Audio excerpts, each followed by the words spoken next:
Wally Wilson. I drive the 69 Modified at Oscar and Sunset, and you're watching ONTrack Weekly.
Cam K here with you back on G-Force TV, the where we're supposed to be.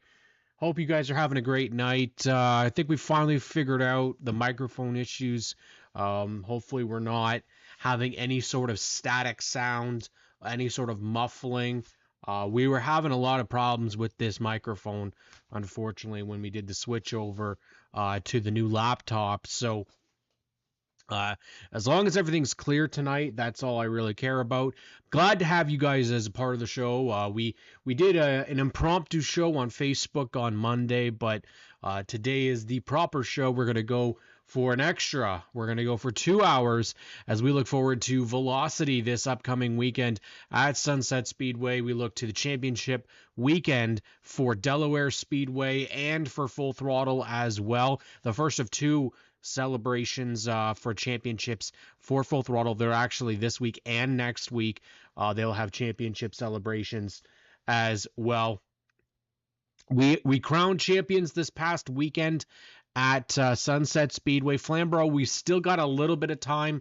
Their championship weekend is next weekend, and then we're going to head into Frostoberfest, where they're making some really big gains on building that card. It's looking fantastic.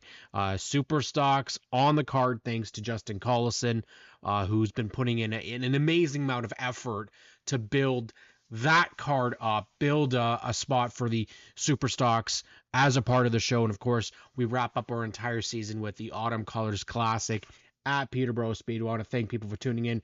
We got Brad Schmidt in here, Ashley McMartin, Shannon Allard, Matt Bray, who was really busy this past, Matt Bray really busy back in the flag stand for the finales for the championships out at Sunset Speedway. We will go over a little bit over there. Spencer Riddell, TQ Midgets have the championship at Flamborough this weekend as well. Thank you for confirming, Spencer, of course, in the battle for the Pure Stock Championship out at Flamborough Speedway as well. So we're obviously wishing the very best for him as he goes to try and win a championship. We're going to take a look at the top of the standings at Delaware Speedway, who's in potential of winning that championship on Friday. Then we'll switch over. We'll go to Full Throttle. They've also got some championships that have to be decided. Not every class, though, is going to run their championship at Full Throttle this weekend. They're actually going to have, like I mentioned earlier, 2 weekends. There'll be some classes this weekend, some classes next weekend. They do a very similar card to what we see at Flamborough with the double features. Same what we see at Flamborough week to week. I'm not sure if Flamborough is going to do the same for their championship night, if they're still doing double features for that. And then, of course, it is a 3-day Velocity weekend for Sunset Speedway to wrap up their season with the visiting Ontario Sportsman Series, who will also wrap up their championship season. It's kind of already been decided who their champions are for this year, but doesn't mean that you're not going to have some great racing up in Innisfil, Ontario. So let's get started. We'll switch over to Delaware Speedway to start, of course. Their championships are still to be decided. Now, I want people to be paying attention to this. Rogers TV is done for the year. They are done. They are not recording the races at Delaware Speedway. So you want to catch the racing, you have to make it down to Delaware Speedway this Friday. Now, it does conflict with Velocity Friday, which is also taking place. That is your Ontario Sportsman Series. You also have your bone stock and mini stock non-winners race and ringer events, along with modified action. So there is a bit of a change there on that Friday card. They will have a bunch of championships being decided as well for Delaware on, again, not just the Friday night. They've got championship weekend for all their divisions. Let's take a quick look at Delaware Speedway. Take a quick look at their schedule for championship night, of course, Friday and Saturday. Now your Bone Stock Championship is your Saturday show. That's your Pumpkin Smasher, your Autograph Night. You're also going to have the V8 Stock Championship, Super Stocks, and the late models. That's all on Friday. All right, so let's take a quick look at that. They're going to have their banquet pretty early. We got the wrong screen on here. So you got me looking at the comments over here. Let's bring that over there. And we'll move this over here just so I can have my comments up. All right, so we take a look here. This is your card for this upcoming weekend at Delaware Speedway. V8 Stock Championship, Super Stocks, and late models on Friday starting at 7:30. Your gates start, spectator gates open at 6. The event starts at 7:30. And then on the Saturday, it is the Pumpkin Smasher. Yes, if you don't know what the Pumpkin Smasher is, they are racing for the Bone Stock Championship with pumpkin guts all over the track surface. A really cool event. Also going to have some autographs in there, and what is a very, very, very tight battle up front.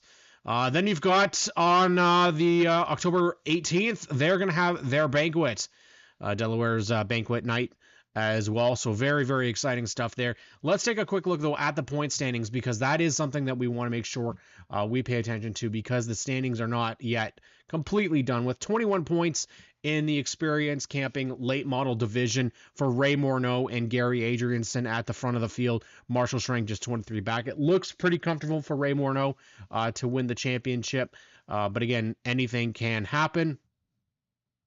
Let's take a quick look into the Superstock Championship for Inventory Express Superstocks. Trevor Culver, 18 points over Carson Nagy. Again, with heat races, you can never tell who's going to take away the victory. That's between those two. 43 points for Lane Zardo back in third, and Ryan Dyson. And we already know Pete Vandewas Jr., his season is done after a big crash last weekend. They will not be able to get the car back out. So it'll be between those two and Inventory Express. I mean, the guy's been the best of the best this year. It is Trevor Culver going for that championship. You got the V8 Stocks. Jeff Ferguson was able to get in front of Doug Stewart and Barry Watson and Watson Racing's 45 car in a split effort with drivers this year. Jeff Ferguson's 23 really hasn't been up there challenging that much, but got the win on the Sunday.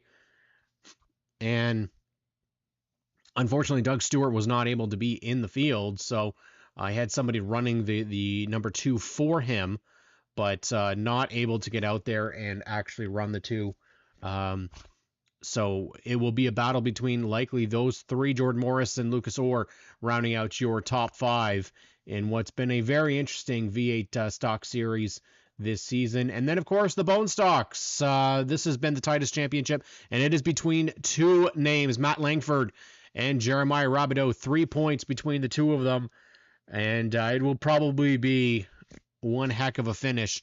I'm not the biggest fan of having it on Pumpkin Smasher night of winning the championship, but Matt Langford, Jeremiah Rabideau have been the class of the field this year, and it's getting real tight. Donovan Clark, Justin Culver, Paul Fothergill, great top 5 stories.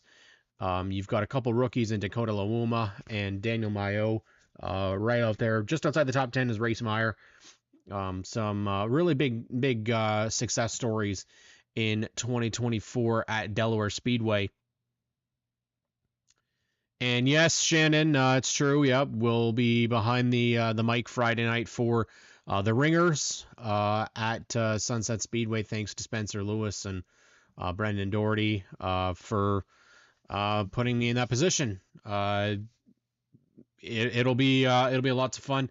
Also, my final race with the Ontario Sportsman Series will be hopefully putting on a good show for everybody. It's been a really tough end to the season for OSS. We've had a lot of mechanical problems that have really hurt our field financially. It's been very tough for a lot of the teams. I mean, perfect example, Brad Robinson, winner at Sunset earlier this season, and he's gone through 3 motors this year. It's been a very tough year for him. Ollie Ferguson's had mechanical problems since for the last couple of races that have really affected him. And then you've got names like Kevin Gallant, and then both Patrick cars. Brendan Patrick has blown a motor that was his, and then unfortunately blew his dad's motor. And so hopefully they're going to still be able to make it out for the finale. Brendan's sitting second in the point standings right now, in the best position that they've ever been in for Patrick Brothers Racing. So a great success story this year for them. Hopefully they will be able to make it out. You don't want to see something like that. You want people to be able to make the last couple of events, especially when they've had a championship type year. Corey McAllister, Connor James essentially are your co-champions for this season. They just need to really start the show, but they're pretty well already secure in winning a back-to-back championship for Two Speed Motorsports, back-to-back championships for Corey McAllister, and the second championship for his career for Connor James. And realistically, Connor James has the potential, if he wants to stick around in OSS for next year, he theoretically is in striking distance to be the most successful competitor in the Ontario Sportsman Series in terms of wins. He is closely approaching Chad McGlynn. Chad currently sitting third overall. Steve Robley currently leads the win totals in the history of OSS with 17. And then you have 14 for Sean McGlynn, 12 for Chad McGlynn, 9 for Connor James. So he is approaching them very quickly. And if he wanted to, he could very well be contending. He's already got 2 championships as well. Most championships, 4 for Sean McGlynn. So whether or not we'll see a great race for the OSS, it's going to be a really tough call. There's going to be some names, I think, in this field that we really don't know how they're going to do. There are some names that have been a part of the series before, but there are some that haven't made a lot of starts. And that's always worrisome when you have a race at a very big short track. Of course, obviously, the big news for OSS was the moving on of one of the longer tenured teams in Herniak Hall Motorsports.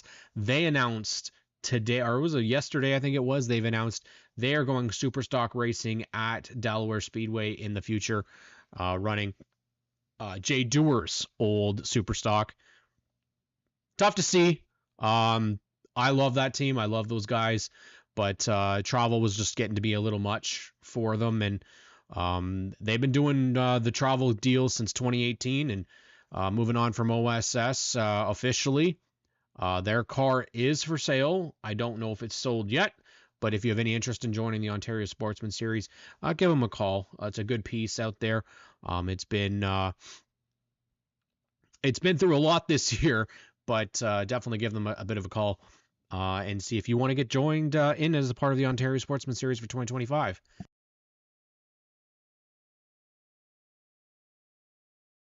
It wouldn't be me having a show without sneezing at least once or twice.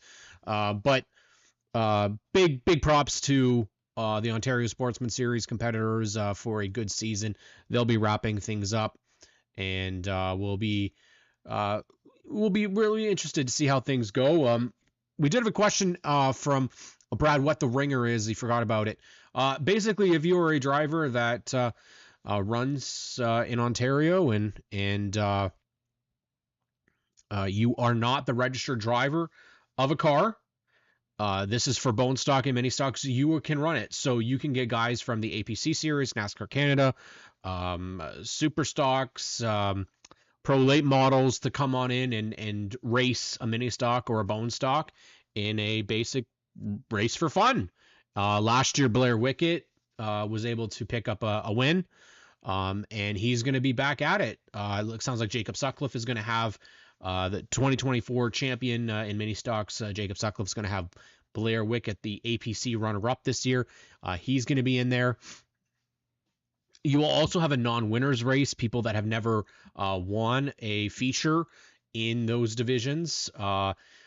They'll also have something. I'm not sure, again, I've seen it say first-timers, but I've also seen it say non-winners, so I don't really know if it's a first-timer race or if it's a non-winners. Last year, Ryder White was able to pick up his first feature win. So I mean, I'm all for this type of deal at the end of the season. I think this type of gimmick is great. Gets more people interested, and to have potentially names like Blair Wickett running in a bone stock or a mini stock, that's just cool. If you're able to get a couple of other guys to come on in and do something like that, that would be a lot of fun. Bigger names, the better. Hell, put Tom Walters or Dan Archibald in a bone stock and let him go, because that's a lot of fun. I think you'll see a bunch of regulars won't be back. Their seasons kind of are done. But for those that are going to be out there, it's going to be a lot of fun. And that's not the only thing that's going on this weekend. That's just the Friday that we're talking about for that's just the Friday for this upcoming race weekend for Fall Velocity. You've got Saturday, which will have the Tamio Hot Rod Memorial. That is a special event every year that they do have. And if it's anything like what we've seen the Hot Rods be so far this season, we're in for something spectacular. The last Hot Rod race for the championship was phenomenal. The Ontario Outlaw Super Late Models, they're also in action. The Outlaw Midgets will also be visiting. Now, they're not wrapping up their championship just yet. They typically do that at Autumn Colors. And then it's the finale for the Elmer's Flighting Supply, Homeland Auto Service, Big 3 Junior Late Model Invitationals. They'll have that as well on Saturday. Again, this is a 3 p.m. start on Saturday for Fall Velocity. And then, of course, on Sunday, Pro Late Models for 100 laps, Super Stock 50, Mini Stock 35, Bone Stock 30, and the Ontario Legend Cars for 25 laps. That's a 1 p.m. start. A packed weekend out in Innisfil, Ontario, Sunset Speedway. Be sure to be there for all the amazing action. Of course, we'll dive into a little bit more about the champions for this year in just a little bit. Brad says, is Oscar Hot Rods or Sunset Hot Rods? Because I swear I've seen the Oscar guys are racing at a dirt track. Yes. So Brighton Speedway will have the Oscar Hot Rods.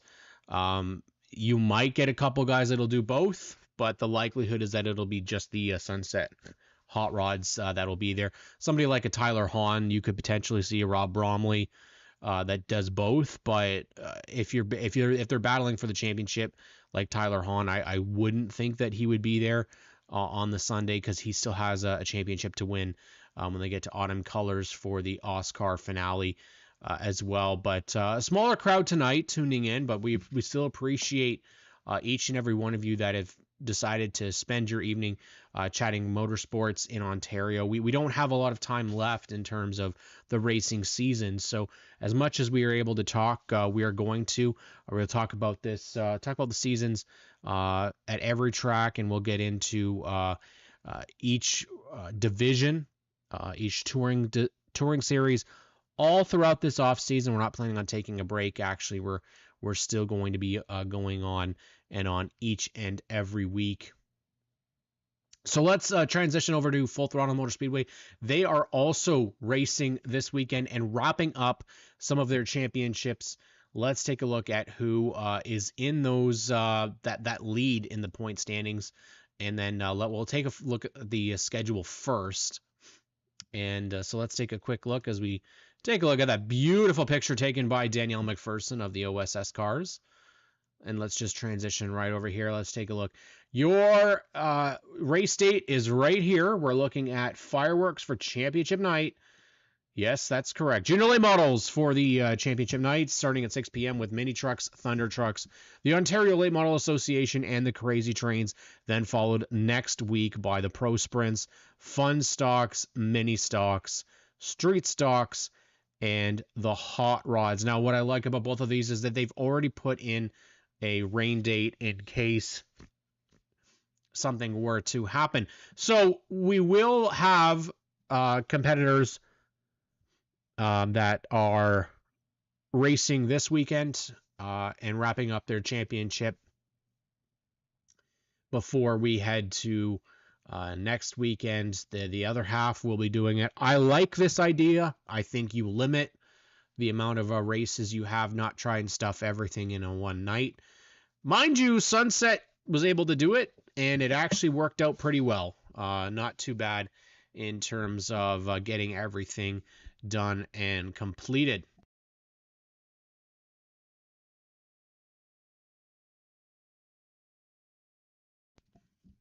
So we take a look at some of those championships. We'll start with those featured for this upcoming weekend. We'll start right over here. Now, you got Pro Sprints listed there, but they're not the ones that we're looking at. We're looking at Grayson Mason looking to win the championship in the junior late model division. Emma Vale sitting back in second. Hunter Feist sits third. This is a really, it is really kind of decided already. Grayson Mason going for another championship. Really, really solid young racer. He is in that points lead right now over Emma Vale. I don't know if there's enough of a championship swing that they'd be able to actually make those changes and get up and Emma to knock off Grayson to win. The Busnicks were really looking like the ones that were going to win this championship, but unfortunately not. They're sitting back in fourth and fifth. And Caleb McConnell's kind of done some traveling this year, so we'll definitely see what happens out of that. Mini trucks. Owen Corriveau has a 30-point lead over Carson Sim. Del Freiberger is 32 back in third. Keisha Zimick. Basically those top three are the ones that we're seeing in competition for the championship. Corriveau has been the top of the line in the mini trucks this year. The Thunder trucks also put on a good show. Let's take a look at them as Mason Culver in his first season with these full-size Thunder trucks, potentially unseating the king of the trucks, Jason Vale, for the title, sitting second with Andrew Vale back in third. This would be a big, big deal if the king is dethroned at Full Throttle. He was undefeated for the matter of 2 seasons, and now it's going to be a potential championship upset as well. Ontario Late Model Association points, I don't believe, are listed on here. They're not. So Crazy Trains, they can still win. The Vales can still win with their Crazy Train team. They're 100 points up on second place, so they're looking like they're going to take this Waterloo Appliance Crazy Train team potentially with the points championship out at Full Throttle. And you know what?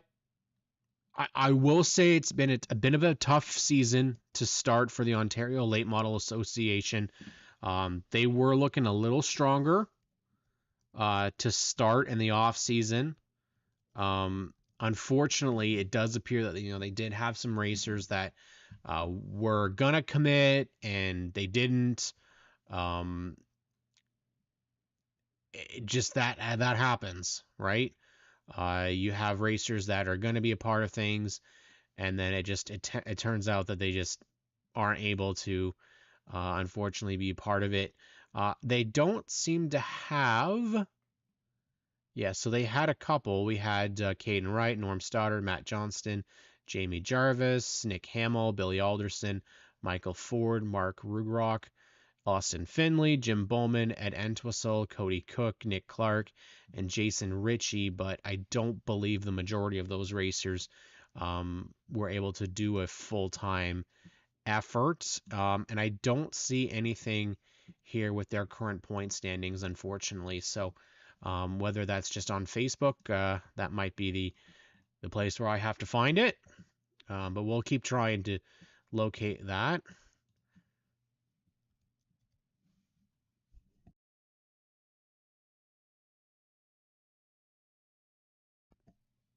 You know, it's funny, every time I'm doing a show, there seems to be an opportunity for my allergies to just strike, and they're doing that once again as we're live on the air, trying to get the Ontario Late Model Association points, and this is one of those things that really hope that tracks and individuals, there we go.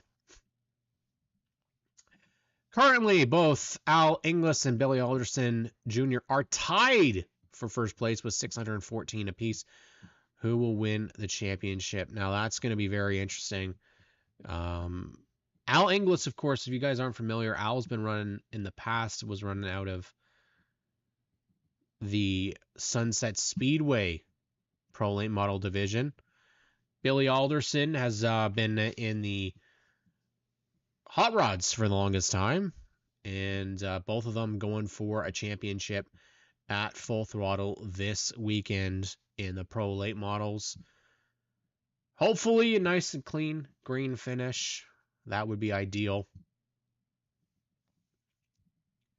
But Full Throttle will wrap up their championship, their first set of championships this upcoming weekend.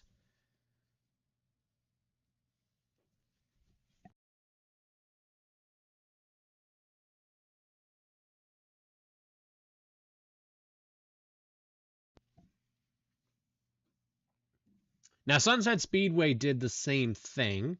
Sunset Speedway did wrap up their championships this past weekend in pretty well, I would say, a good short chunk of those divisions were looking pretty decided already.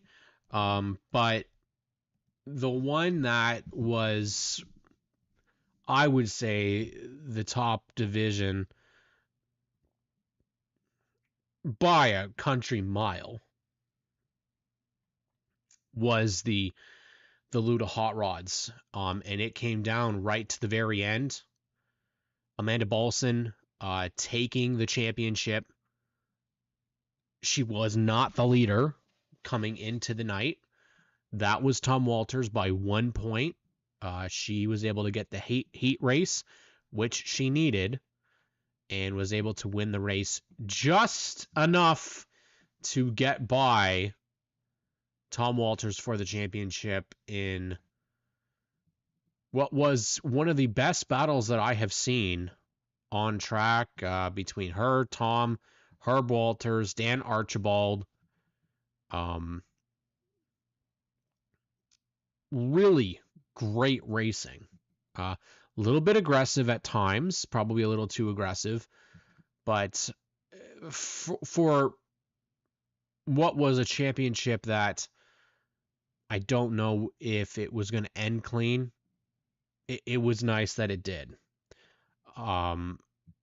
There's been some significant changes in this division over the last 2 seasons, and that is in terms of interest. 30 cars have raced in this division this year at Sunset. Unbelievable. 30 cars for a division that didn't have a field like that. Very solid. And the fact of the matter is we are getting more for 2025. That is happening. There are going to be more racers coming into this division in 2025, coming off of the road potentially, off of running touring races, off of other divisions, coming into the hot rod division. Best part about it is it's reusing chassis for a division like the limited late models that they don't run anymore. So it gives them a whole new life. And I don't think any one of us can deny that close racing is what fans want to see. And having a championship come down to the final race with the top two racers battling for the championship in the top two positions is what you wanted to see. Now, could this have ended differently? 100%. Now, it's no secret that there has been bad blood in that division all year. It started in the very first race, and then it continued, and it continued, and it continued. Eventually, it looked like it was going to get to a point where things were going to get a little bit nuts. And it did. Drivers wrecked each other. Drivers wrecked each other in heat races. And it looked like that's how it was going to happen again. There was words exchanged prior to the race. There was words exchanged after the race. I have a big problem with people sending snarky messages to a champion right after they win a championship. I understand people are fans of their driver, and you're totally allowed to. But respect. It's easy to see people get upset at drivers not winning. They feel shortcuts potentially were taken, liberties, favoritism. When you do that, you take the fun out of it, right? It happens in all sports, unfortunately, and we see it at the top levels of motorsports, but you can't deny what the noise was following that hot rod race. The crowd was hot, and they were alive.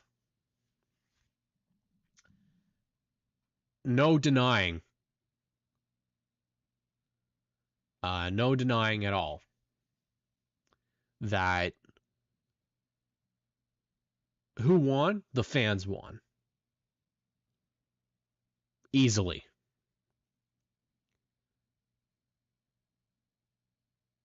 Some of the other divisions were pretty well sorted out. It was pretty clear. Jacob Sutcliffe was pretty far ahead in the mini stock championships. Chris Allard in the bone stock championships. Now, there was some stuff that happened in that division that you never want to see. Some really tough stuff with the winners, with second place in points, with people making contact.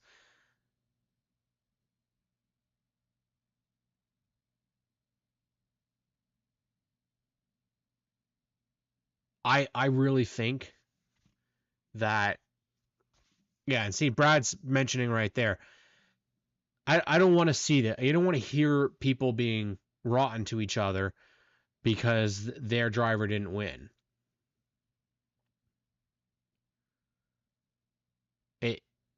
It's uncalled for. It's not something that you want, because guess what? You've got potentially new fans coming out, and if they are going to get harassed by people because their driver won and theirs didn't, what are you doing? What are you doing? You know, it happens. It's racing. It's definitely true, but we don't need stuff like that. Definitely not. I think that we have a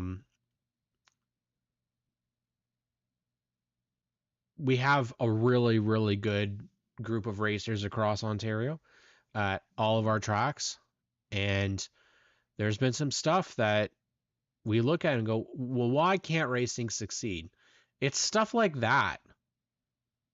It's stuff like that. It is stuff where you potentially have someone that's never seen a race before, and they're chastised for liking who they like.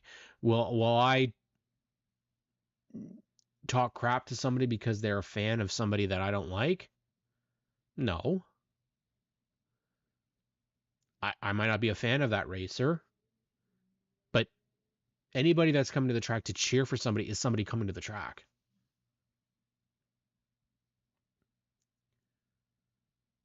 The one thing that we want to have is people continuously coming back. And based off of the cheering that was happening after that event, it shows that people enjoy it, that it's a class to watch. It's taken a little bit to get there. There's no doubt about it. The modifieds are another division that, you know, they're in need of some help. They're definitely in some need. We have Wally Wilson as our featured driver tonight, and Wally's been one of the bright spots of that division this year because of really I think a lack of commitment from a lot of the racers there, that and it's not meant to, that's not meant as a shot, but the reality is there hasn't been a lot of full-time modified competitors this year. You know, TJ Edwards trying to go for 2 championships in 2 divisions with Wally Wilson, but you can't have an entire division held up by 2 guys. That's not really going to work. And you add in the Pro 4 modifieds and the Southern Ontario modifieds, and you're really in trouble. We really need that division specifically has to do something for next year, whether it's the track or whether it's a touring division or racers. There's a ton of them for sale.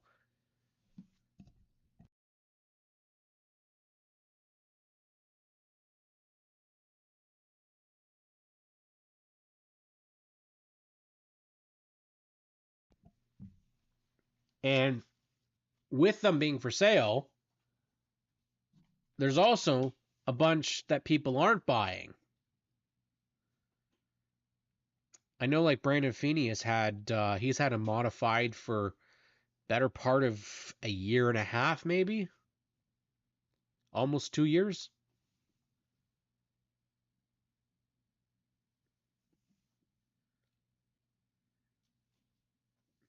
And like Spencer points out, the Southern Ontario modifieds have made huge gains in car counts. I don't know what they did, but they bring 15 cars now weekly. That's great. They need to up their promotion though. You know, it's one of those divisions that, same with the Ontario modifieds.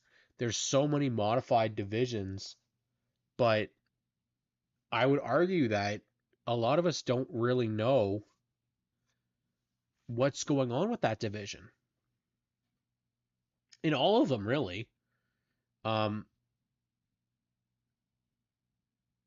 Sunset does definitely have a few dedicated racers that run their modified division, but it's kind of the same as the Flambro divisions for the late models.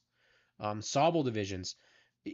Is it going to get people out coming to the racetrack when you've got 5 to 6 cars? Such a hard decision. I don't feel you pull the plug. And I don't have any inside knowledge as to whether they would or they wouldn't, but something has to happen for this division in order for them to thrive. the main issues that we're going to have here are longevity. If you don't have racers coming into the division, you don't have anybody competing. It's the same names. And by all accounts, TJ Edwards has cars for sale. Norman Newman has had his cars for sale. You really don't have a ton of guys that have come in to that division, but a heck of a lot have left.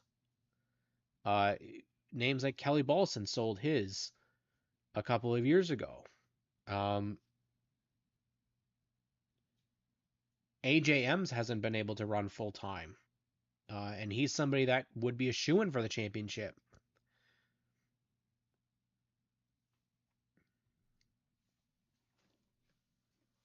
There is hope for the future, though.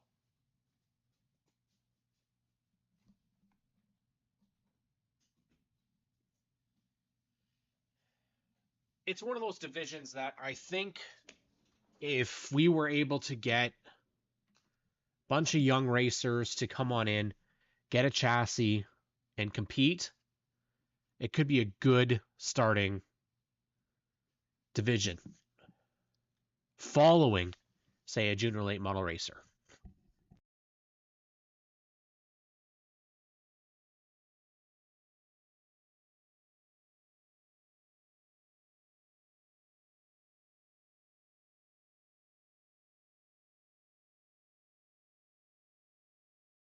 Ethan Thompson says, I would love it if there was a way for an OMRS car to be competitive in Oscar.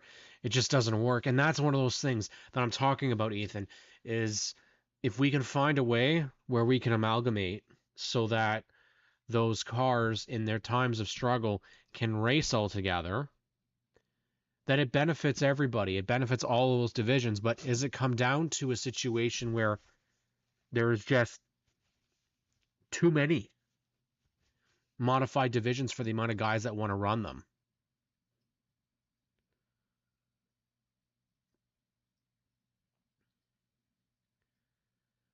I absolutely love modifieds, but we can't have it where there's 2, 3.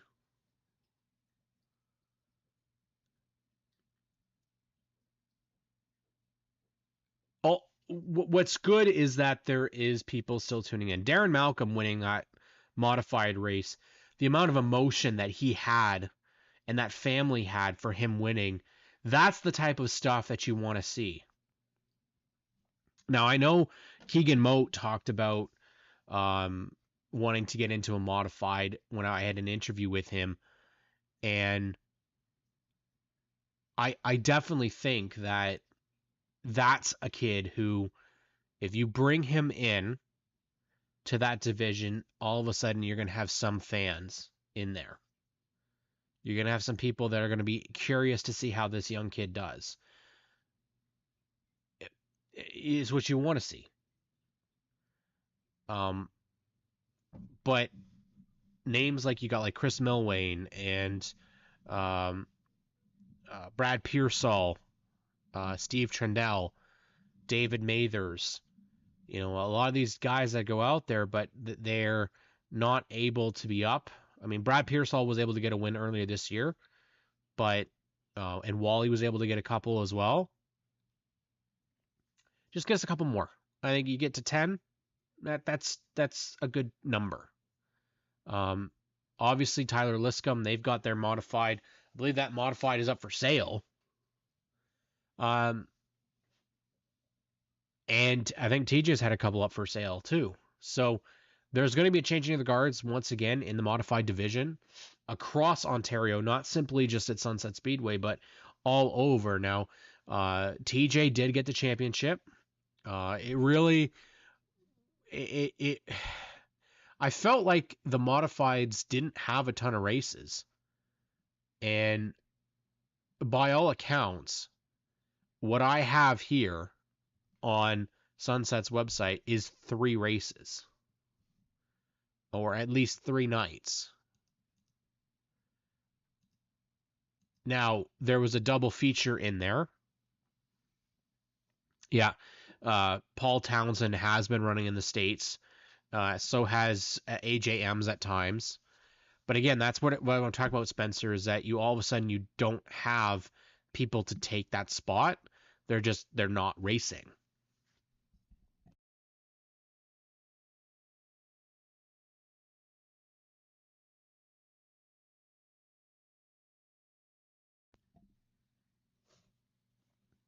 And it's unfortunate, Calvin, right? I mean, for myself, I'd love to see Calvin Reeser in a 49 modified. You know, they just, when you look at the names here, you see that they're not getting a ton of love, and they should. I mean, ultimately the modifieds put on a good show. They do. It's just a matter of getting people to get those cars and run them. You want to see good racing, you watch the mods at Autumn Colors. Fantastic racing. Now, I will lose my mind if Wally Wilson wins at the ACC. Ryan D'Antimo, Monty Farrell, Josh Gruntz, they've been out there, not as competitive in that division, unfortunately. And so hopefully, can't even win a Bone Stock Championship. Odds are a whole game, new game. Calvin, I say that, but then you also have to think about the amount less of cars that are. That's what you want, though. You want to be able to have a track where you start at a lower division and you can go all different types of places.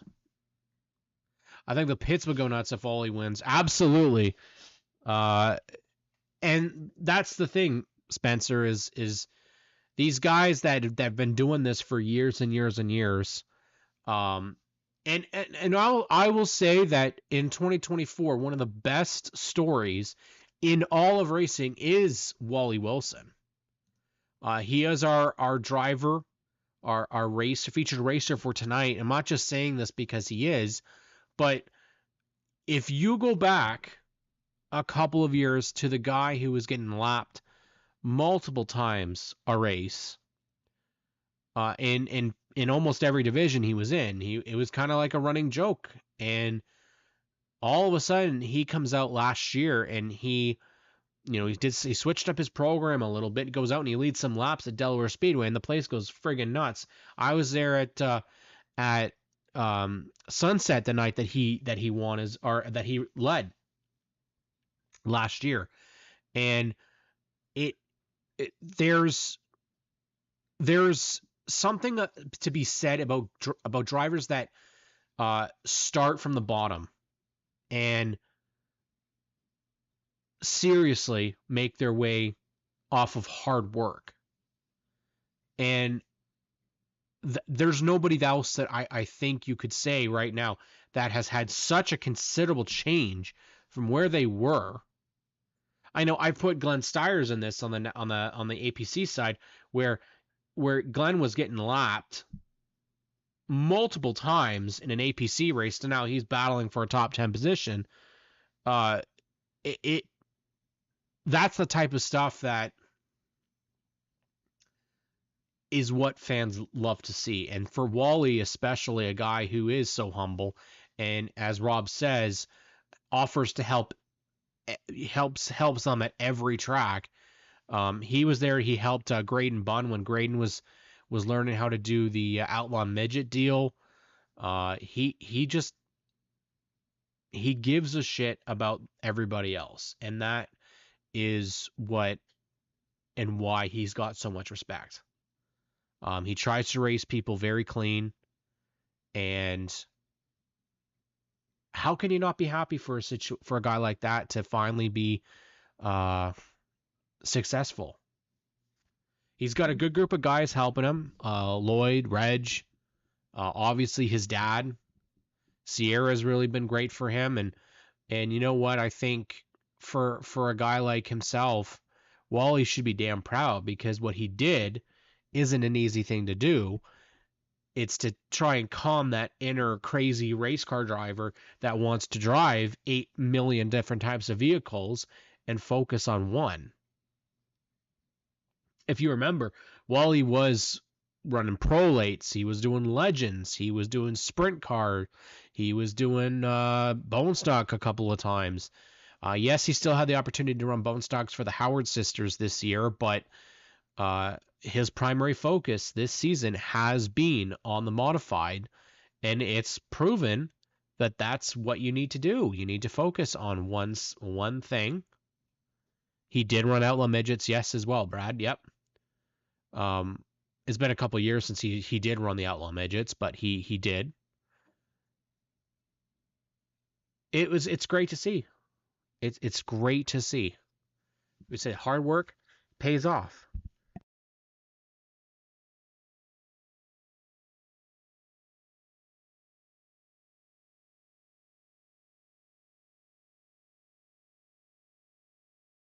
I would love to know why my allergies are so bad right now while I'm trying to do this show.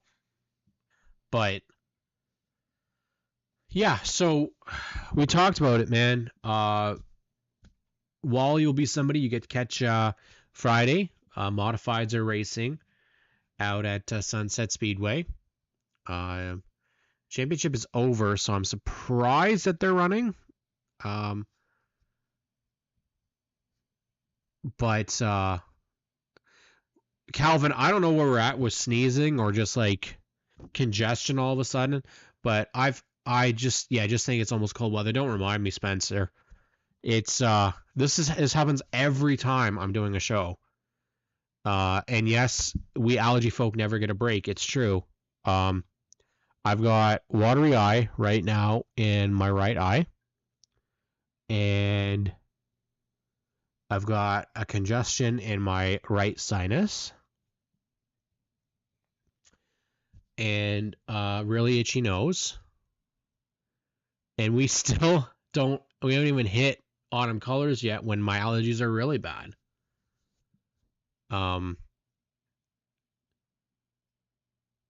It's a definite buzzkill when you're trying to do a show and you can't breathe and you can't stop sneezing and blowing your nose because you keep getting congested.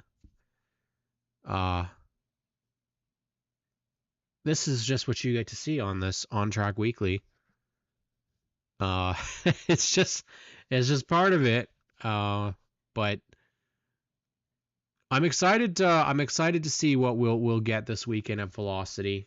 Obviously, Sunset has been my home for the majority of this season. I've traveled to Flamborough and to Peterborough once already. We tried to do twice for Frostfest and for ACC. If you've got a race car, get your butt out to both of those places and support them. And yeah, Spencer Riddell next week on the Stickers and Scuffs podcast. So we'll be a mess together. We'll be there Sunday, definitely with definitely one driver. Curious which one it's going to be. Personally, one of the things I love about this whole deal is getting to learn a lot more about the racers, getting to learn a lot more about the other tracks, and Tubbs, Chris Tubman winning the championship, Rob Crick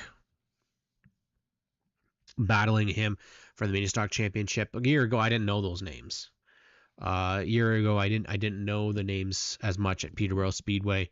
And through our podcast and through doing this show, we start to get to learn a little bit more. I mean, we didn't know Spencer Riddell. And it's over time that you get to learn a little bit more about racers. And that's why it's so important to have shows like this so we get to learn more about those names. I'm being honest, is we're very lucky. We have some people in the racing community that I think do hurt it. There are people that unfortunately don't welcome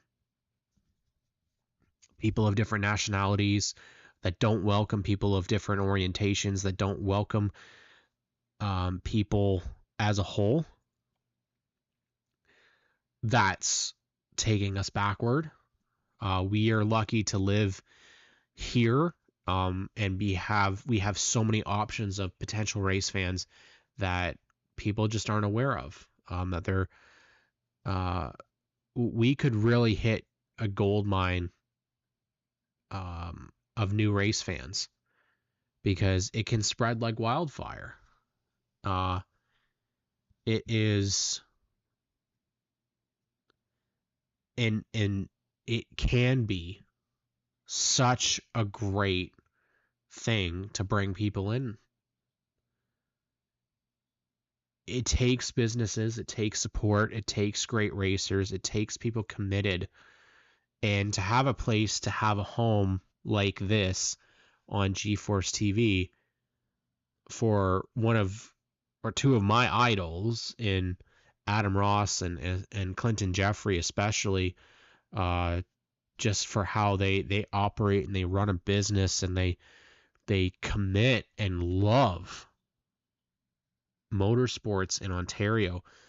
The passion that they have has benefited so many racers, and that's what we want to do as well. Is the more that we can talk about it, the more we have partners like Lakeside Mobile Tire tuning in tonight, the more we get them excited to be back.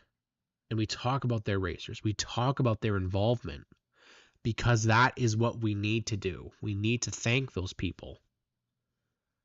So, like, by having a simple option of having Wally Wilson's car, all of a sudden you can see the Fireplace and Patio Shop, HaveOne.com, Napoleon, Butterworth's, Short Track Musings, Pedal Power, Stickers and Scuffs, Queenston, Bromley Automotive, Epic. You can see all of those partners on that car, on this channel, on this show, in 4K, mind you. And you're giving exposure where it needs to be. We aren't in the age of putting a decal on a race car and that being enough. So having shows like this where we can talk about the races, we can talk about the divisions and the series. The hope is to have more interviews on the show. I'd like to get one up at least later today. And we might get one up on the show if I can get it to work. And we'll have it with either Amanda Balson or Jake Sutcliffe from Sunset. Might give me the opportunity to blow my nose properly and not on screen, but this is what we want. We want situations where we can show off, and it just makes me want to get more partners for our racers, because there's some like a perfect example. I don't know too many racers so well, but I do know Spencer Riddell. He's a great interview. He's a great racer, good talker. That's what is attractive to a partner. It's attractive to us to want to be involved with racers, and the more that you get to interact with them. I didn't know Spencer Riddell at all until interviewing him at Sunset Speedway. I didn't know Jake Sutcliffe last year until we met. And when you start to learn and talk with these racers, Josh Davenport is another one. Didn't know him at all. But the more you talk with the kid, you go, wow, he can be marketable. These guys can be marketable. They have the skills to represent a brand. They're not going out there. They're not posting stupid crap. They're not posting opinions all the time. Yes, believe it or not, your social media is something that places will look at and go, nope, not a chance. That's the truth. People don't want to hear, oh, I like having my opinion on how awful, the world is today, and how this race is, and my thoughts about this and my thoughts about that. But guess what? Not every company is going to be okay with that. And you don't want guys that are going out and doing stuff like that. You want guys that are that'll talk about their racing season, that'll talk about how great things were, about, hey, we had this struggle here, but my partners, thank you. Personalities are a big thing, and we don't get to see them.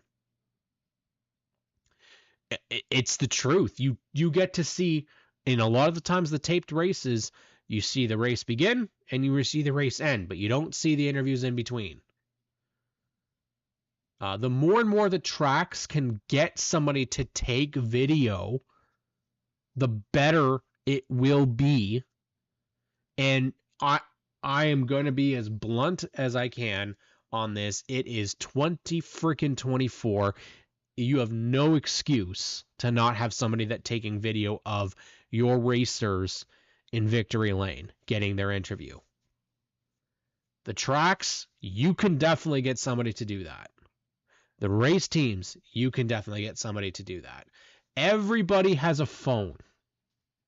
It doesn't have to be 4K quality with professional lighting and professional sound. Get your racer, get your driver, get your track on social media. Let people see what is so good about this place. TikTok is huge. Instagram is huge. People want to see this stuff. The more and more that you can put yourself out there, the better and better it will be. The partnerships that you can get. Calvin Reeser has one that's a cannabis shop. Well, why is that a good thing? Well, because there's not a ton of cannabis partnerships out there. It's a huge money-making endeavor. And they're beating everybody else to the punch. If you can get somebody that can help support you by getting you tires each week. I mean, we've seen people that will turn partnerships around. I'm still trying to figure out how to tag the track, and people in my on my racing page run this together. So again, social media, Spencer, I'll be honest with you, it's not the easiest thing to navigate because not everything works like it should. I've done the OSS page long enough to know that I can tag people on my mobile, but I cannot tag them if I'm on my laptop. I don't get it. I don't get it at all. It should work for both, but it doesn't. I want to see it because I'm in the car. Yeah? One of the guys that I love chatting with, and he's in the chat right now, is 35-year veteran. I don't know if we're on to 36, 37 years yet, but Kevin Trevelyan. I talk with Kevin on a regular basis. Now, Kevin's been through 35 years of this deal. He's not had a full-time sponsor ever. Things have changed since Kevin was on there. Things have changed since he was a rookie. The reality is, racing's not as big as it was. And, so we had Spencer Lewis and Brendan Doherty on the Stickers and Scuffs podcast this past week. And Spencer said a really key point. We're an aging demographic. We're a dinosaur. And it's true. Racing is a dinosaur. It's a fading sport. And if we want it to survive, tracks have to get off their ass and promote it. And the racers have to do the same. I love seeing people post about their weekends. Something like as simple as Spencer posting GoPro footage. Kevin says the marketing model has changed. Yes. People want proposals. They don't want to know how they're going to spend their money. They want to know what you're going to do for them. They want a business-to-business model. And that goes for the tracks as well. Hearing what a billboard costs. Holy moly. It should not be anywhere near the cost that it is. Tracks, do yourselves a favor. Get yourself a sign company. Work together with them. Get yourself a sign on every inch of that racetrack for as cheap as you possibly can. Get videos. Post. Social media goes a long way. I'll say posting TikTok videos this past weekend for myself has gotten me thousands of views on my personal page. Thousands. I don't have thousands of people as friends, which means that people are using the videos, they're sharing them, and other people are seeing them and sharing them. Hell, that is what you need. It's similar to having a broadcast. One of the biggest problems that people have is you basically have to pay for everything. You have to pay for broadcasting. So tracks can't do that. You have to pay for people to come into the racetrack. You have to pay for everything. And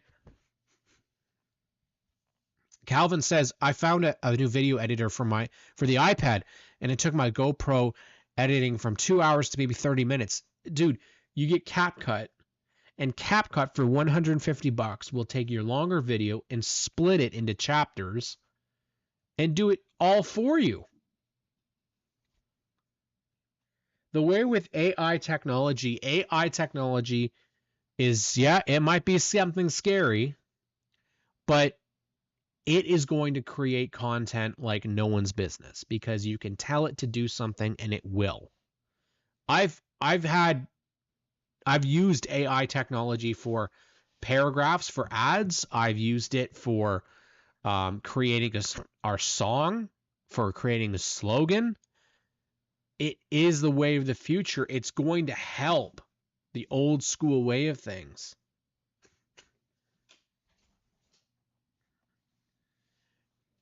Unfortunately, if you want to be in this deal, it's going to take time, and short form is the way to go. Having this show tonight at 2 hour length is actually a rarity for me because I think an hour is pretty good. Yes, on SNS Live we typically do 2 hours as well, but we don't practice anything. We just go off of it, and that's the same for myself. Like right now, I don't have anything prepared. I am going strictly off the cuff here. That is what is best because people don't want to see prepared statements. They don't want to see stuff that is structured all the way through. They want to have authenticity. You want to be able to talk and it come right off the cuff and it be real. CapCut helps for Insta posts and TikTok. It has an auto edit lifesaver. It's true though. I need help in that department. I've had a GoPro for 3 years. Forget all the time to turn it on. Yeah, that's the truth there, Kevin.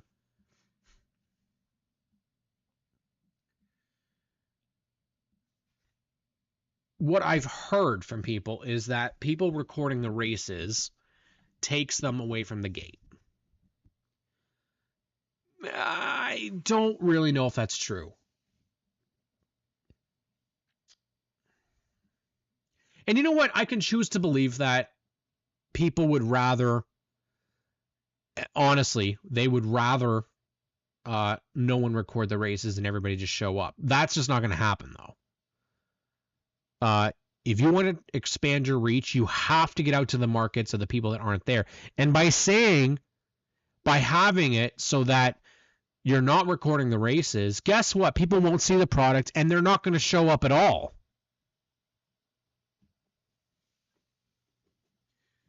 By seeing videos like Strong Co., short form videos, Pedal Power, McPherson Motorsports, Stickers and Scuffs, Jomo Media, get the content out there. It's attractive.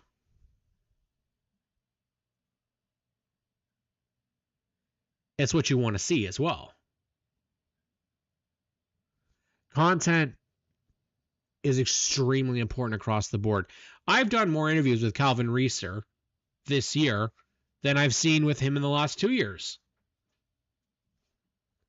I think we've done 3 interviews. 3! 3! And that's the most that I've seen.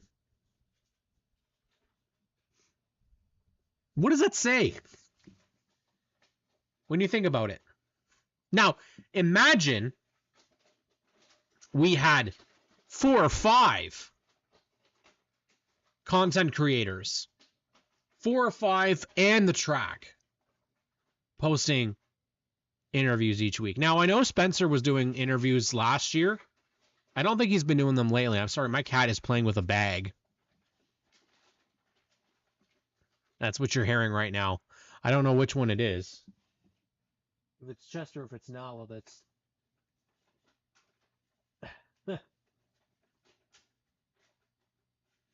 hilarious.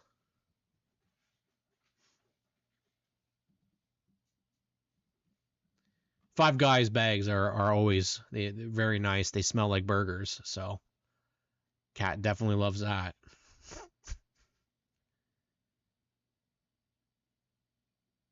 We've got an option for the off season here, and that's where we tend to turn off. Let's not do that. Keep it going.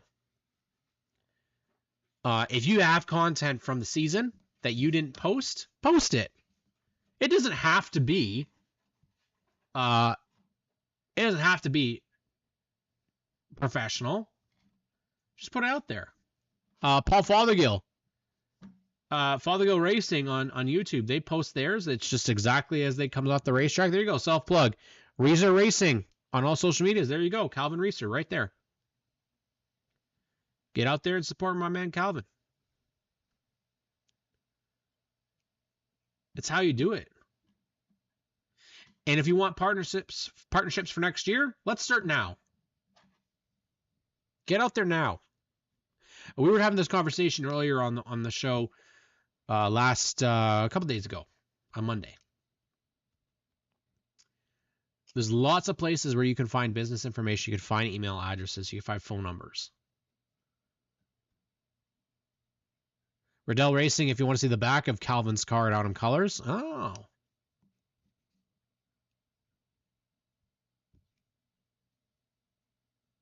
J. Berry Racing for us. Yes, Chris Allard. Josh Berry. Jason King. Actually, I don't even know if Jason King's not part of that. He's part of the Booth Racing, isn't he?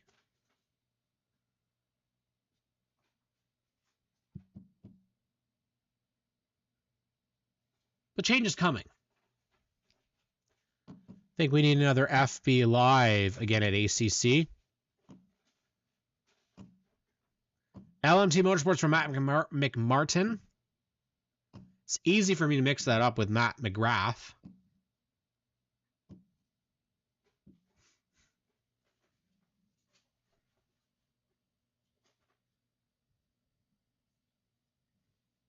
I'd like to see a little bit more out of the tracks next year. If they're going to get social media, Flamborough, I really, really want somebody there. He's part of Jay Berry? Nice.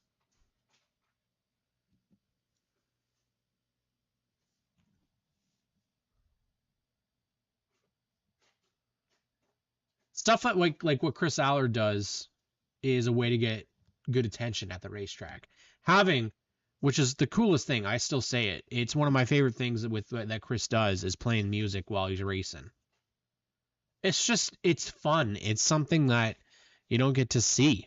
It's not something that you go and you see big time NASCAR guys doing. This is something that's fun. That car can fly. It's a great look. I love yellow on a race car. I might be an odd one for liking it, but I absolutely love yellow on a car. And one that looks pretty damn good on the racetrack. And you know what? The race this past weekend for the Bone Stocks, Austin Jeanette, I know he didn't end up getting the official win, but on the track, what a great race. And what it signified I felt, was something a lot more important than who ends up getting the actual checkered flag and the points. What I really, really loved was the story behind that.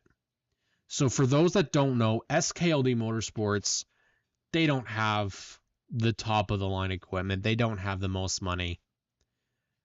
But they had a great plan in the off season. They worked hard. They got a new engine for Austin's mini stock.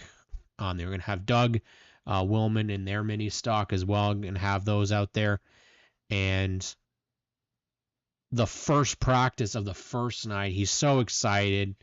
Brand new scheme on the car, and they blew the motor, and the season's done. Done for the mini stock after the first friggin' practice of the year. Like Austin posted, the lowest of the lows in racing are extremely low. But they didn't give up, and they went to the bone stock. They got back the Integra. They brought it out. And while he finished first in the race, it was deemed that he wasn't the winner. And while, yeah, that sucks, it also still signifies, though, where they've come from. And they've come from complete crap at the start of the year. A horrible situation to start. And got themselves into a position where they were in the catbird seat to win the race. You get a guy like Steve Oakes, same situation. Steve Oakes had mechanical problems where he wasn't even starting the races. And he goes out there and he has opportunities to compete, runs up front. He almost, him and Calvin, holy moly, came from outer space into Calvin at one point. But again, the car ran, and it ran the whole race. A kid like Curtis Burnett has an opportunity to come from back of the field to potentially make it second in points.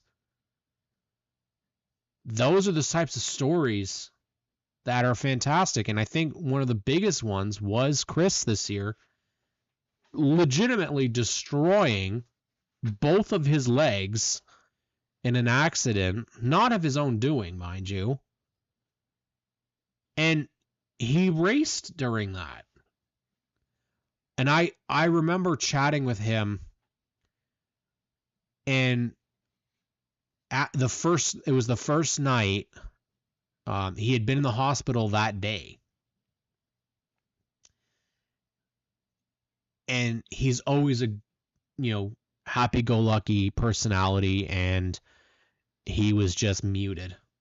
It was heartbreaking to hear, because it was just, he just knew that the chance of his title happening was done. And Jacob Booth stepped up, and I believe it was Jacob Booth. No, maybe it was Jacob Booth in Calvin's car, I think it was. But he was able to hold it off, and they kept the championship. And Chris said that he's going to do on colors, but he's likely going to go back to just wrenching on cars next year. He got the goal that he set out for was achieved. And it's stuff like that you go and say, what a great story. A great story. You get a guy like, I remember again, you go to the hot rods, okay? Talk about Jay Cutting. Jay Cutting, they had the worst time trying to get that 18 hot rod, trying to get that hot rod to run.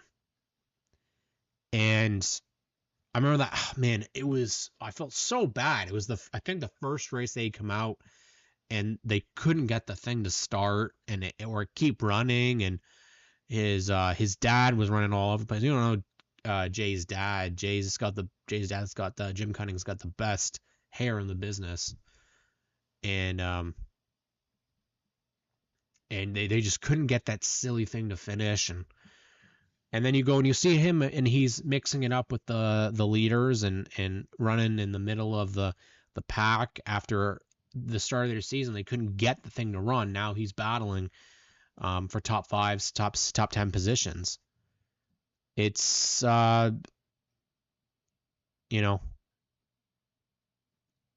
it's what you want to see. You want to see situations like that where people make big strides. You take Morgan Moore, who, she's 13 years old. She has the opportunity to move and be more competitive in the junior late model division. She didn't really get there this year. There's some younger kids that were doing a little bit better, and she still got out there and set her best times in the finale. Of course, you can ask a question to the drivers, Ash. Spectator drags at Flamborough on Saturday. Yep, that's right, Sean.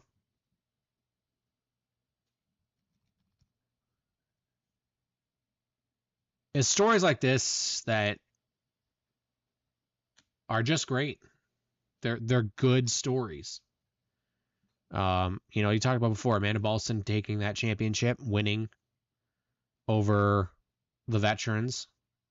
She's a veteran herself, beating out Tom and Herb Walters, who've been some of the best competitors at Sunset. Jacob Booth finally getting that Superstock win. Miles Tyson comes back to Sunset Speedway after a year at Peterborough, wins a championship. Don't know where he's going to be next year, if he's going to stick around in the Superstock division. And we got names that potentially could be out there and battling for championships next year. Jacob Sutcliffe. What can you say? Fantastic season for him, battling with Cast Iron, Cameron McGlashan. His younger brother, Wyatt, doesn't get to run a lot of the year because they've got mechanical problems. They got a motor that went sour on them. And final race of the year, Wyatt wins his first heat ever, and Jacob wins the championship. Ashley asks, would drivers prefer to compete for a win pot, or would they prefer to compete at an event that has a more spread out pot? Interesting. When travel, Spencer says, when I travel, I always look at the starting pay. Definitely. Starting pay is in tow money, those types of things. Very important if you're traveling. Local, it's hard to say. I don't think people would want to have a win pot as much as they'd want spread out money. Yeah. We talked about the featured racer this week, and he is in the chat, so make sure you say hi to Wally Wilson. Thank you, Wally, for the intro. Caught him just before we were heading out. Sunset Speedway.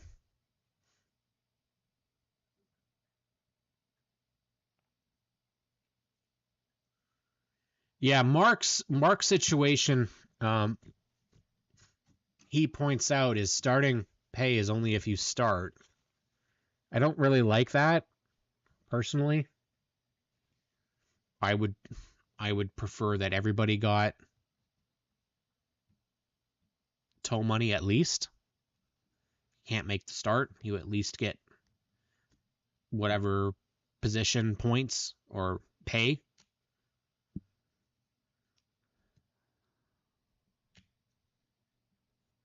It's important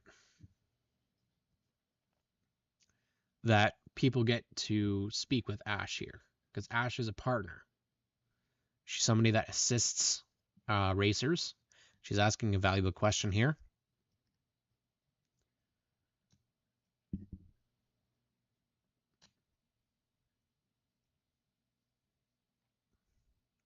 Doesn't matter. We're not chasing the pot so we can pay the bills. It's just to support local tracks. I think it depends on the racer. But as we've talked about several times, you don't do this to make money. There's no money in racing right now, nor is there really in any racing. Unless you're on the big times and you're getting paid millions of dollars to wreck cars.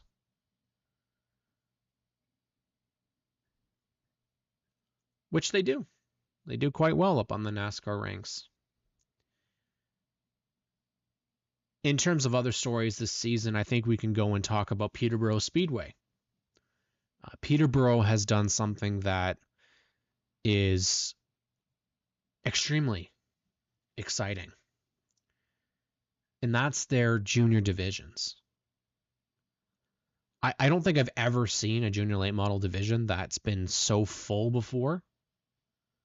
Ever. And I'm really excited at the prospects. There are so many good kids in racing right now. It's unbelievable how many good young talents there are. Kids that are very personable, that are very marketable. I've said it before, Chase Stevenson, that kid is talented like no one's business.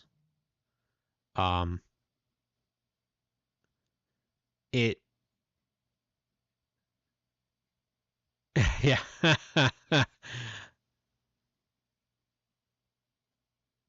Sean Gay's got the best quote so far.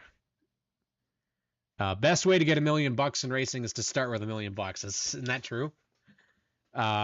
Landon Sellers is another kid. I think that kid's got a ton of talent. He just hasn't been able to secure that win. Lucas Finnegan, begin again, has shown the way. I think Avery Kirkpatrick, Graceland McInnes, definitely Lila Sigma, Brody Coates. Brody Coates, man, he had an opportunity to absolutely clobber Ronnie Mason earlier at Sunset this weekend, and he was able to avoid that, and I was so glad he did. JD, Josh Davenport, that kid just turned 12, and he's won 2 championships at 2 different tracks. Cole Camrath, he's going to Legends. Jake Spencer-Walt, he's going to Legends. Keegan Moat, don't know officially where he's going, but he's going somewhere. So you look at the talent that's coming forward, and it is just great to see.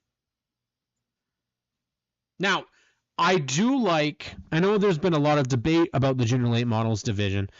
I do think that if we're going to have kids as young as 5 in the junior late models, which we do, Jackson Baker is 5 years old. If we're going to have kids that young, then you start your junior late models, you go from 5 to 12. And then you have your Bandolero division from 12 to 16. Then you can have drivers from 16 up go to mini stocks or bone stocks. Savannah Strawn. Michael, I'm glad you bring up Savannah because I really think with her age and her talent level, which she's shown already, Savannah Strawn could become another Marley Owen. Avery Kirkpatrick, Lila Sigma, they've won races, but something about Savannah, she's not afraid of speed.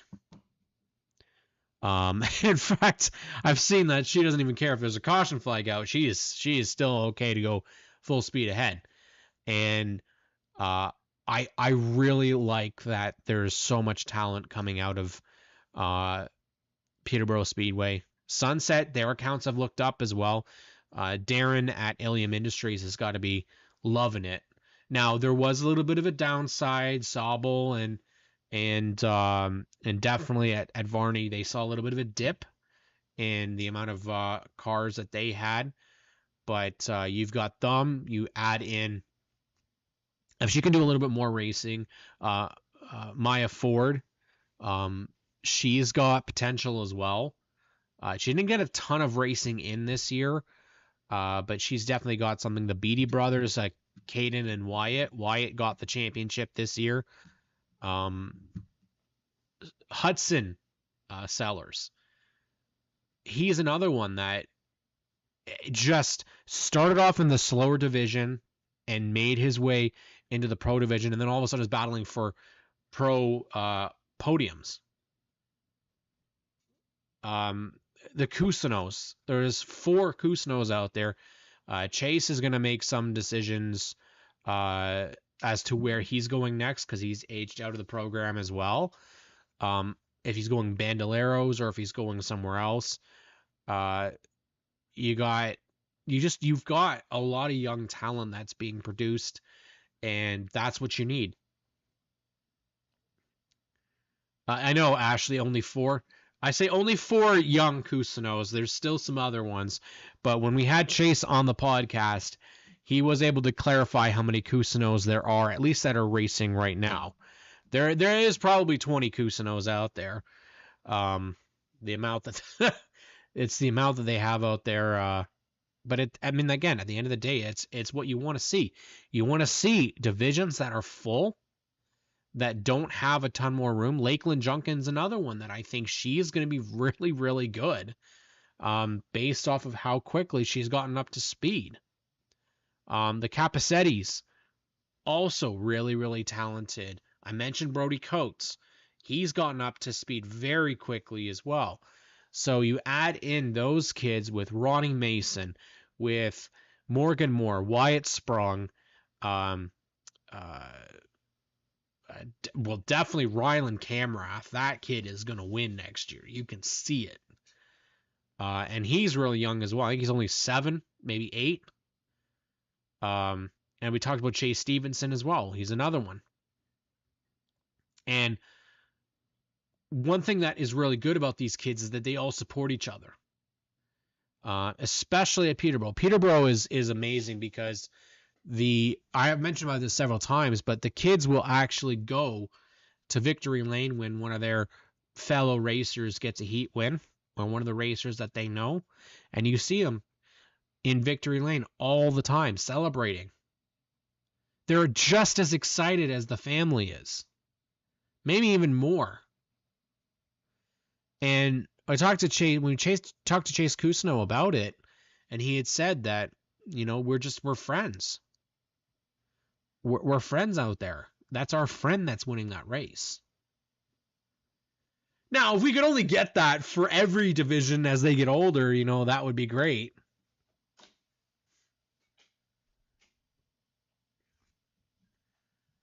I mean, I'm not sure if we're going to see that in every division for right now.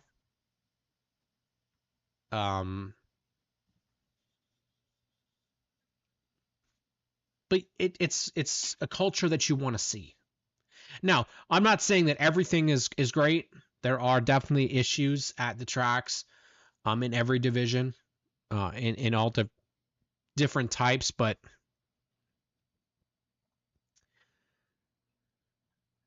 there's a definite plus, and we're seeing it. And if you look at Grand Bend is also having a bit of a resurgence in their junior sprint division. Their junior sprint division had upwards of, I believe, 15 junior sprint racers in their races. And where we need to make sure we don't fall is a transition period from the kids coming from the junior late models, Bandoleros, junior sprints, and moving into a division next. And that would mean not getting into big wrecks, and moving them up at a slow pace, but also a pace where it's fun still. kids don't need to be getting into conflicts with tech, conflicts with parents, conflicts with officials or drivers. You gotta definitely look at the big picture here, and that is that the racing should be fun. It should be for the kids. It shouldn't get to a point where kids don't want to go to the racetrack.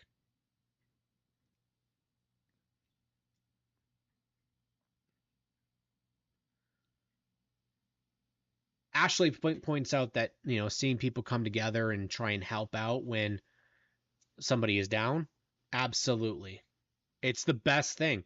And you know what is normally the case, Ashley, is it's a competitor because they don't want to see someone on the sidelines. They want to beat them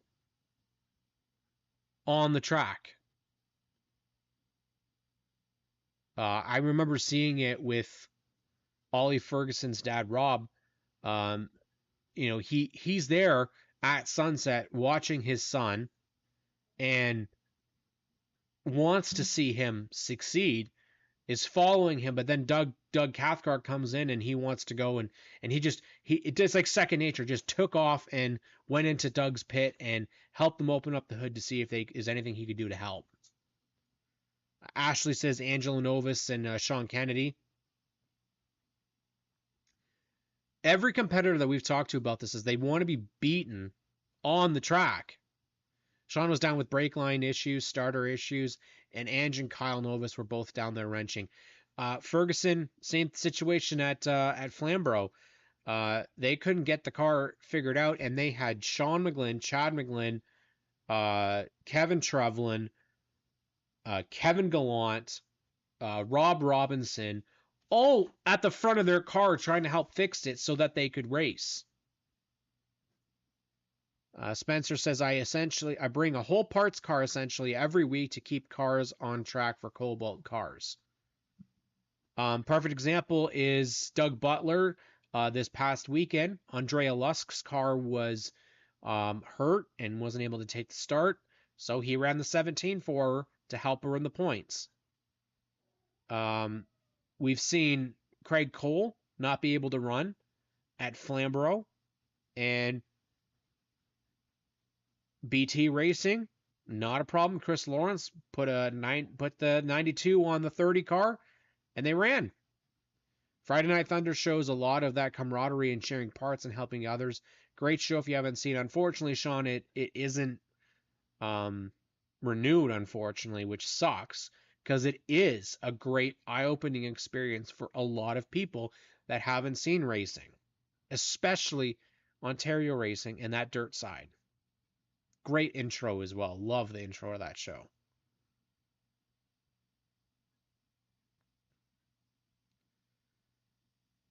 But you see it all the time. You see people try to help each other out.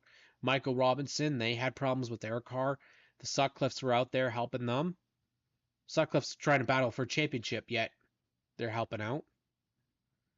We had Billy Zardo last year, and Billy was in an OSS car, couldn't find anybody.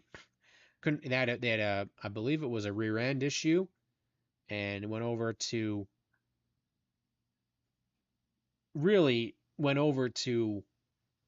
everybody he could.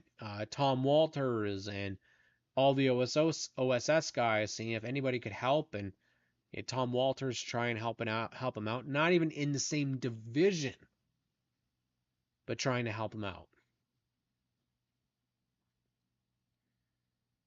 It's stuff like this that it makes you so excited. And yes, Ashley, I do see your message. So sounds good. Just let me know. And it's one of the things you don't see. Hockey teams, they don't help each other. Basketball teams, they're not going to help each other. Racing is, you don't even see it in Formula One, right? You don't see that unless they're part of the same team. So it really is the only sport where you're going to see competitors really helping each other.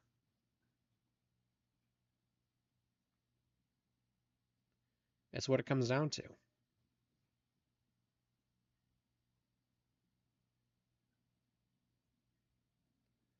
We've almost approached the 2-hour mark. We've had a very good conversation about camaraderie within motorsports. The experiences this year hopefully lead to even more in 2025 and maybe even a stronger division next year. There'll be a lot of change in this offseason. We know of a couple of names. Carol Dawson out at Peterborough Speedway in the mini stocks. She is retiring from racing. We know Danny Benedict from the APC series is going to step back away from full-time and being competitive in a race car. He's going to step out. And they won't be the only two. We will definitely have people that won't be back, that will retire. You know, Chris Allard says that he's going to go in wrench next year. He's not going to drive. I really hope that's not the case personally. I think Chris, Calvin and Chris, Phil, they've been very helpful to keeping the bone stock division steady in terms of not a ton of wrecking, which has been good. It's been teaching a lot of the young racers how to race. You're saying you have a chance? Yeah, maybe. It just depends, Calvin, if somebody buys that car, right?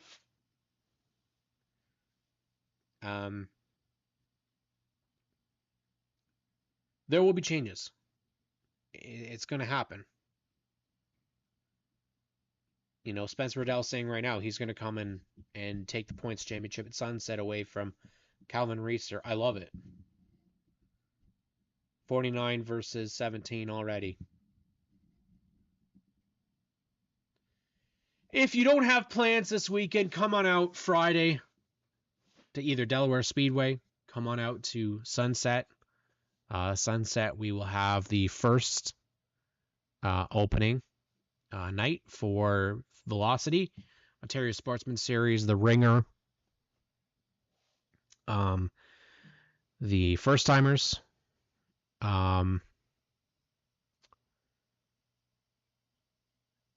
Modifieds out there as well. And yours truly will be doing some announcing at Sunset. Thanks to Spencer and Brendan for the opportunity, and obviously Sunset for all they do. It's been a true honor to be able to go out and see all sorts of great racers in Ontario, especially being at this home track of ours, and then we head from there. We'll likely only be doing the Friday Velocity Cam. I really need a break. Trying to mentally prepare for a lot of change happening. Unfortunately, I don't know about my job status heading into February, so it's a pretty tough period of time for myself. And so we're gonna do hopefully Frost Fest. We're going to do Autumn Colors, hopefully to do some announcing then as well. And then we're also looking forward. November 1st, SNS Live is back on Friday nights with Graydon Bunn and myself. Unfiltered, unprepared, and just shooting the shit, having a great old time, talking motorsports and a bunch of ridiculousness. And, you know, that's all we're about. It's going to be a lot of fun as we wrap up the racing season. Looking forward to Motorama in 2025. I'm hoping that we can definitely put something together once again. If it's going to be a podcast zone again, one thing that I'd love to actually look at potentially next year is having SNS racers there. Whether it's for autographs, I definitely would want to have either a junior late model car in our booth, something that we can promote. And we're working really hard on this SNS Racing Family stuff, and we're definitely really excited about being a part of the racing community in 2025 once again. Like we said, stuff is going to change for sure, but I really, really appreciate each and every one of you guys being a part of ONTrack Weekly. We're building this show, having people a part of it, having a conversation going that's positive. There's too much negativity around motorsports. There's too much negativity around everything nowadays. That's not what this show is for. This show is for promoting the good in racing, for talking about the good in the people in racing, the partners in racing, the tracks, and a whole lot more. If you don't like that, too bad. We're here to talk about good old stuff in racing, and that's the way that we are going to leave it. Cam K here, Stickers and Scuffs podcast, latest episode. Spencer Lewis and Brendan Doherty from Sunset Speedway talk about all about the season that was, and look forward to Velocity. We learn a little bit about how those two met, and all that goes into the promotion side of motorsports. And definitely, I think it's a big thing for those that are wanting to get into motorsports. Be a part of it. Be involved. A couple years ago, Graydon Bunn and I were not involved at all. And now we're too involved. We need a break. So I want to thank each and every one of you for tuning in once again. If you can, share, give us a thumbs up. Come on back next week. Now, we're not typically on Wednesdays. We're on Mondays, 7 to 8. We're looking at potentially doing a couple more extended episodes in the off season. Maybe I'll have some fun, have some racers on the show. Definitely talk, have a back and forth between drivers. I love the idea of having some sort of a debate show between the two of them, talking about what division is better, having trivia, having all sorts of fun stuff like that.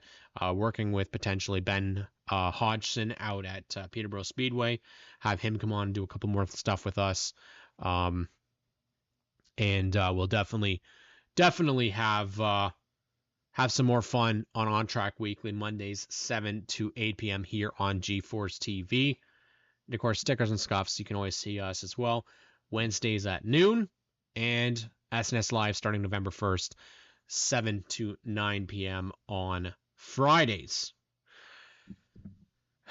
We're not going to go to the full 2 hours. We're going to go to about an hour and 50 minutes.